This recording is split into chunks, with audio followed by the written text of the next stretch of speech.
This video is powered by our patrons. To become a patron, click on the link in the description below. Thank you.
Hi guys, welcome back to another video, welcome back to another reasoning, welcome back to another chat. Blessings to you guys. I don't know, it's Dems. I'm not. Here with another video for you guys. I just want to say big shout out to you guys, especially the persons who are clicking on this video the first time. Malika in the background trying to figure out what's going on. Malia is also sleeping, and big shout out to our patrons. You guys hear that, right? We do have our official patron squad now. We only have 3 members, but you know what? 3 going on 300. Yes. 3 going on 300. Bigging them up, big up on yourself. Thank you guys so much for showing your support to the Andersons. Tangible, right? And I just want to say, if you guys want to show some support and become a patron as well, the link is right in the description right down below, so don't hesitate to go and click on that link and become a patron. There's a lots of perks and benefits of becoming a patrons of the Andersons. Now that was a lot of advertisement. Continuing on with the advertisement, let me just say guys, we are en route to 3,000 subscribers. Please help us get there as quickly as possible. Subscribe to the channel if you haven't subscribed already. Like the video, drop a comment, it really helps us out. And furthermore, tell your friend, your family, your cousin, your co-worker, your neighbor, your spouse, your ex, everybody about the Andersons who is very important, who is interested in this topic. Alright guys, share some content so we can get more exposure and definitely get more subscribers. Really helps us out. So today guys, we're having a little reasoning with you guys as per usual, and what we're talking about today is, what do you do if you are an immigrant in Canada and you lose your job? Now, this is a very interesting topic, babes. You know why this is so interesting? This is so interesting because a lot of persons can relate to this topic, and it's good to know what to do if you're in an unfortunate situation of losing a job, right? As an immigrant, we don't come here with much money. Sorry? No. Let me take that back. Let me take that back. Some of us don't come here with much money, so other persons might have, but for persons like us who don't come with a lot of money, having a job is essential for not only for putting food on the table, but for our very survival in this country. Having a job determines if we live or if we're dead in this country. So we have to literally be sure to always have a source of income in order to survive, because obviously we don't have that lump sum of cash to bring us through, right? So what do we do? Or what do you do if you're in a situation where you're an immigrant in Canada, be it a new immigrant or you've been here for a while, and you lose your job? This can go straight across the board, as international student, a temporary worker, or even if you're a permanent resident. What do you do? And it's very important to know, and I'm gonna just have Nats tell you guys a little bit, because she has lost her job so many times since she has been here. But fun and jokes aside, this an immigrant, painting a scenario, an immigrant landed in Canada, been here for a few months, lost their job. First steps. First step, if you lose your job, okay, first of all, you need to check your hours. Your hours determine if you're able to apply for EI. At one point, it was 600 hours. I think now it's gone on down to 400 hours. If you meet or you get those hours, you're able to apply for EI. What is EI? Employment insurance. That comes out of your paycheck every time you get paid. So, yeah, you're entitled to it. Only way you can get it though is if you're not fired. If you're fired, you won't. I think there's certain ways. If you're fired, there's certain ways you're able to get it. But a broad brush, if you're fired, like, let me see now. I think like if you're having dispute with the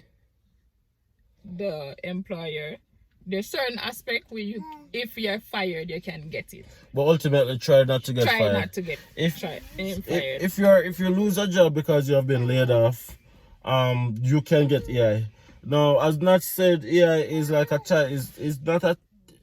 is a benefit. So if you're watching this and you're from Jamaica, EI would almost be like NIS, where you pay a certain amount of money, and then if you fall in a certain category here, then you get back benefits, right? So employment insurance is actually very, very good, and a lot of persons benefit from EI, even an immigrant. So if you lose a job, the first thing you want to make sure is that you have met the hours.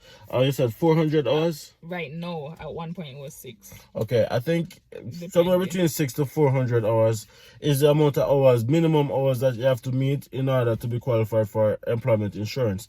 Now, employment insurance is a set amount that you would get until you get back another job. But you have to show them that you're actively seeking a job, right? So you can't get employment insurance indefinitely. You have to do a report weekly. Is it weekly or every 2 weeks?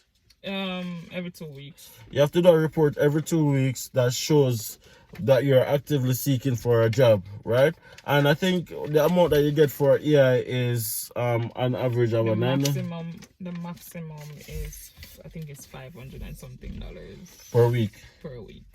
Yeah. So you're looking at roughly $1,000 every 2 weeks, but then take out some stuff out of it. So you probably get like 900 and mash when everything is settled, right? Every 2 weeks, which is not bad. So as an immigrant, if you lose a job, you have that you can rely on. Ultimately though, as Nat said, you don't want to get fired, because if you are fired for, like, for example, if if it's your fault. So if you fight on a job, if you do certain things on a job and you get fired, you are not qualified for EI. It's very important to note that you're not qualified for employment insurance, right? So a lot of immigrants come to Canada, and what we take with us, we take our pride. We take that part of us that, oh, me not take no this from nobody.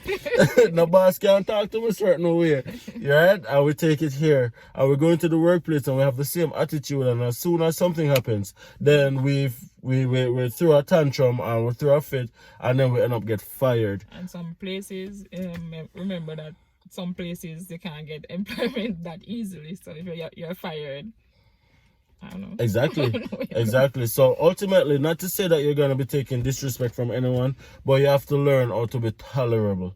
You have to learn how to operate in a space that you might not be comfortable, but you're doing it just to get to where you want to get to. Because remember, we're immigrants, right? And as immigrants, it means that this is not our country predominantly, where we can just do anything and go on and just survive. No. We're here. Many of us are here on a temporary work permit, a temporary visa. Some persons are on their study permit. It has an expiration date. What you do affects the future. You have to also remember that, right? You don't want certain things going on your record of employment, because believe me, guys, everything in Canada is documented and recorded. If you're fired, it's gonna show on your record of employment. You're fired.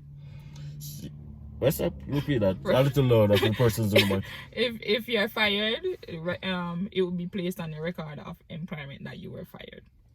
Everything that you did, like, you're laid off, it's laid off, put on the record of employment. Stuff like that. So the reason for losing a job is definitely put on the record of employment, which is in the database of Service Canada, that they can just pull up and see exactly what happened.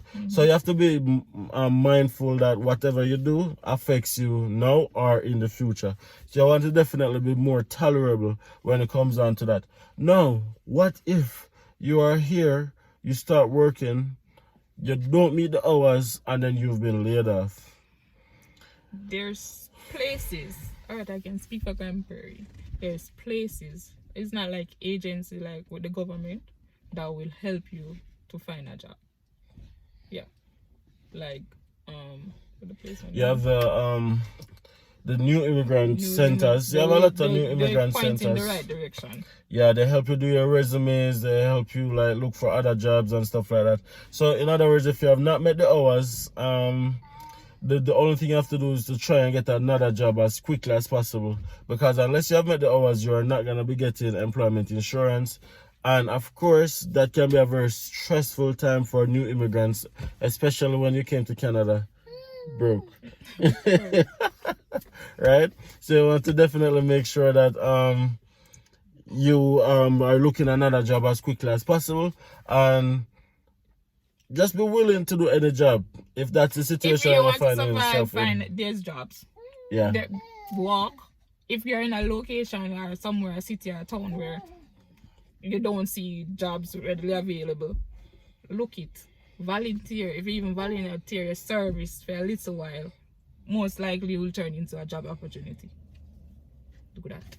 And if you're in an unfortunate situation where you can't get jobs, or you're not getting EI and you're an immigrant, if you're an international student, what I would recommend is that you reach out to the international student liaison officer at the college. Most colleges in Canada have a